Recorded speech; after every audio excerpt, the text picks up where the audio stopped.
और अब चलिए कुछ अन्य खबरों पर नजर डालेंगे। इस वक्त की बड़ी खबर दंतेवाड़ा से है, जहां सुरक्षा बलों के हाथ कामयाबी लगी है। 37 नक्सलियों का एसपी के सामने सरेंडर देखने को मिला। 65 लाख के 26 इनामी नक्सली भी शामिल हैं। लोन वर्राटू अभियान के तहत सरेंडर किया है। बड़ी जानकारी आपको दंतेवाड़ा से दे रहे हैं, जहां सुरक्षा बलों के हाथ कामयाबी लगी है। 37 नक्सलियों का एसपी के सामने सरेंडर देखने को मिला है। 65 लाख के 26 इनामी नक्सली भी इसमें शामिल है। तो लोन वर्राटू अभियान के तहत सरेंडर किया है। लगातार नक्सलियों की तरफ से सरेंडर किया जा रहा है। एक के बाद एक सरेंडर देखने को मिल रहा है। बीते दिन भी कई बड़े नक्सलियों ने सरेंडर किया था और एक बार फिर सुरक्षा बलों के हाथ ये बड़ी कामयाबी लगी। ज्यादा जानकारी के साथ सहयोगी पंकज सिंह भदौरिया जुड़ चुके हैं। सीधा रुख करेंगे हमारे सहयोगी की ओर। पंकज, एक बार फिर बड़ी कामयाबी और एक बार फिर सरेंडर। जी हाँ, देखिए बता दूं कि दंतेवाड़ा में इस बार एक बड़ी सफलता मिली है। आज 33 नक्सलियों का समर्पण दंतेवाड़ा एसपी कार्यालय में एसपी गौरव राय के सामने नक्सलियों ने किया है। जो छत्तीसगढ़ शासन के द्वारा लोन वर्राटू और पूना मार्गेस नाम की योजना चलाई जा रही है, उसके तहत ही सरेंडर को कराया गया है। ये मेरे पीछे देख सकते हैं, ये सभी नक्सली हैं और इसमें से 26 इनामी हैं और इन्हीं इनामी नक्सलियों का सरेंडर हुआ है। इन्हीं सरेंडर नक्सलियों के बीच में आपको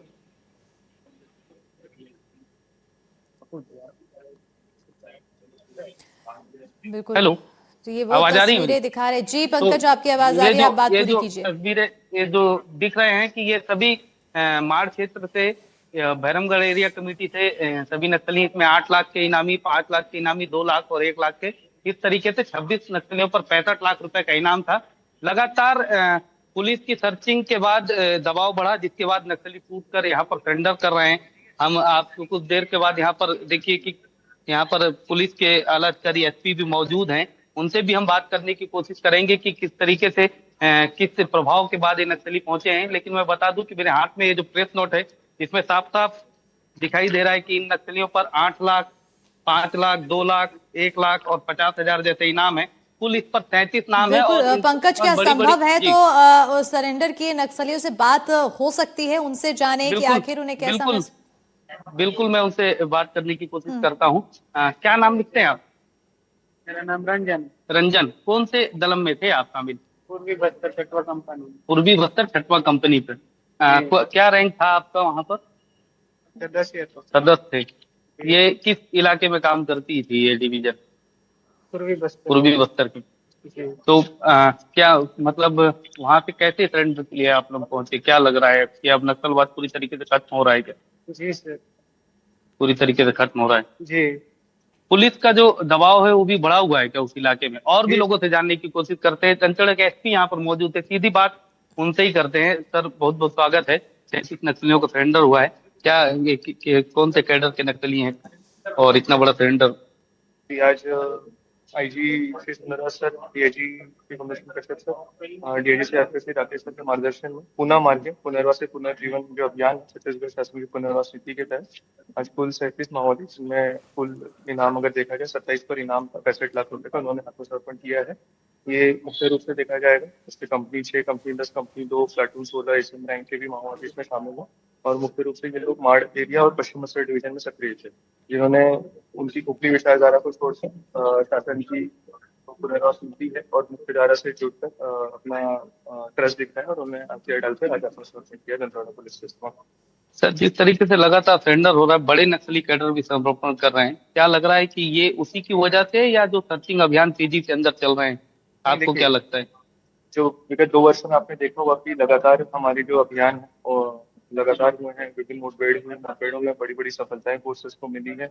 इसके साथ ही हम लोगों का जो एरिया डोमिनेशन आउटरीच प्रोग्राम है और जिससे कि माओवादियों से अपील की है, आपके मीडिया के माध्यम से भी किया गया, तो ये एक तरीके से देखा जाए तो सभी का एक कंसोलिडेटेड एफर्ट रहा है इसमें, जिसकी वजह से आज शीर्ष नेता से लेकर लोअर कैडर सभी लोग आत्मसमर्पण कर रहे हैं। और जैसा कि देखा जाएगा कि उनकी जो लीडरशिप है वो एकदम टूट गई है और उनमें लीडरशिप का क्राइसिस भी हो गया। विचारधारा तो पहले से ही उनकी खोखली थी, बट आज लीडरशिप का भी क्राइसिस हो गया, तो उस वजह से लगातार माओवादी मुख्य धारा से जुड़ता। सर, अभी बताया जा रहा है कि 80% नक्सलवाद सरेंडर कर चुका है, लेकिन कुछ 20% अभी भी बचा है। कुछ कई नक्सली लीडर हैं जो अभी भी अंदरूनी इलाकों में मौजूद हैं। क्या लगता है वो भी जल्द से जल्द सरेंडर करेंगे या हमारी फिर? पूरी कोशिश है कि वो मुख्य धारा से जुड़े, आत्मसमर्पण से मुख्य धारा से जुड़े, वरना जो हमारे ऑपरेशन है उसमें हम लोग लगातार ऑपरेशन करके इसमें जो हमारा लक्ष्य है उसको अचीव करने की कोशिश करें। हमारे साथ धनचड़ के बिल्कुल एसपी मौजूद पंकज, मैं हैं और चाहूंगी कि जी ये भी पूछे कि आखिर ये कैसे स्पष्ट किया जा रहा है कि इस क्षेत्र से इतने परसेंट तक नक्सली सरेंडर कर चुके हैं और अब इतने प्रतिशत बाकी हैं, तो उनको सरेंडर कराने के लिए लगातार कार्रवाई की जाए। सर, जो मतलब ये कैसे सुनिश्चित कर पा रही है पुलिस कि इस क्षेत्र से इतने प्रतिशत नक्सली अब तक सरेंडर कर चुके हैं, और बाकी जो शेष नक्सली हैं उनको सरेंडर कैसे करवाया जाए? क्या आप लोगों की कोई स्कीम है अंदर अंदर, क्या पर्चे के माध्यम से या प्रचार के माध्यम से अंदर तक बात पहुंचा रहे जैसा हैं? कि हमने बताया, हमारे पास डिटेल प्रोफाइल सभी का रहता है कि कौन नक्सली है जो नक्सल संगठन से जुड़ा हुआ है। तभी आप देखते हैं कि जब भी कुछ मुठभेड़ होती है, गिरफ्तारी से अरेस्ट में हम बताते हैं कि इस पे इतना इनाम था। और इसके साथ ही हम लोगों का जो मैंने बताया, हम लोग ऑपरेशन करते हैं, इसके अलावा आउटरीच प्रोग्राम रहता है जिसके माध्यम से हम लोग कोशिश करते हैं उनसे संपर्क करके उनको आत्मसमर्पण कराने के।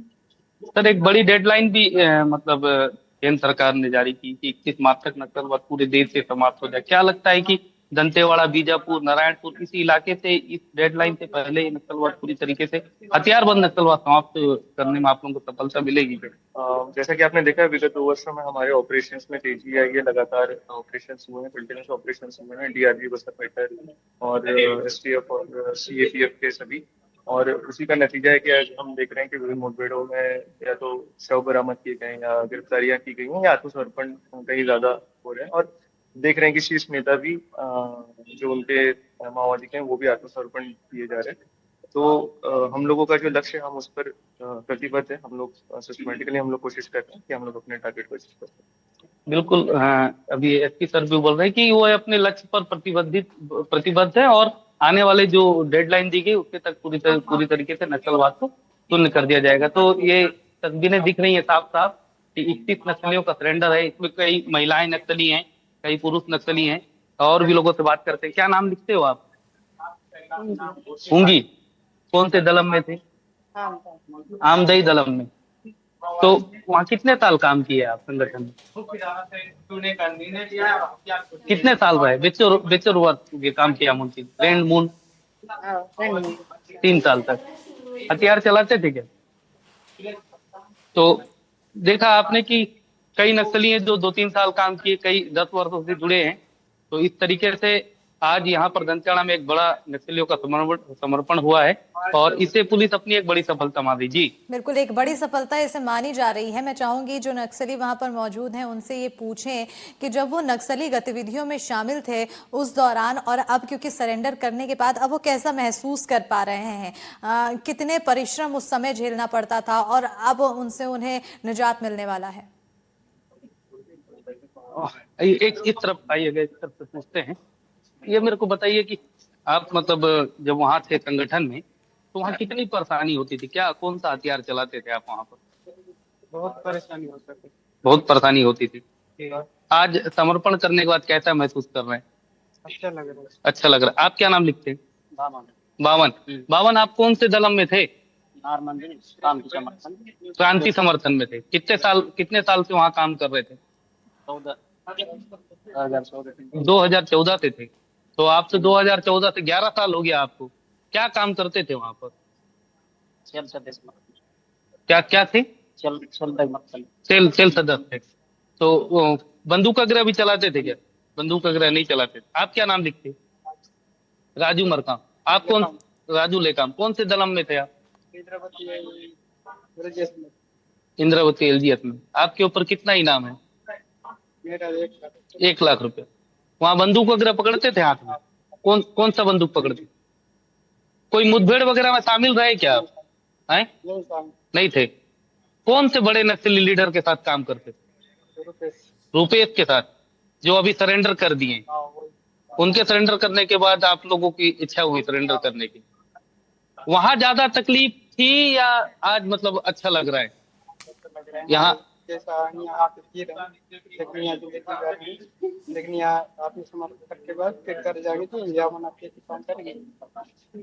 देखा आपने, सुना कि इनका साफ साफ कहना है कि आज सरेंडर करने के बाद ये वापस घर जाएंगे खेतीबाड़ी का काम करेंगे और मुख्य धारा में जुड़ करके अपनी जिंदगी को जिएंगे। जी बिल्कुल, अब इनके मुख्य धारा के बाद जिंदगी कहीं ना कहीं सुगम जरूर होगी, क्योंकि जो वहां परेशानी थी, जो चैलेंजेस थे, अब उससे उन्हें मुक्ति मिल चुकी है, क्योंकि सरेंडर कर चुके। बहरहाल बहुत शुक्रिया पंकज तमाम जानकारी देने के लिए, तस्वीरें दिखाने के लिए। और फिलहाल एक बड़ी यहाँ पर सफलता हाथ लगी है सुरक्षा बलों को, जिसके तहत 21 नक्सलियों ने सरेंडर किया है। इसी के साथ इस बुलेटिन में फिलहाल इतना है।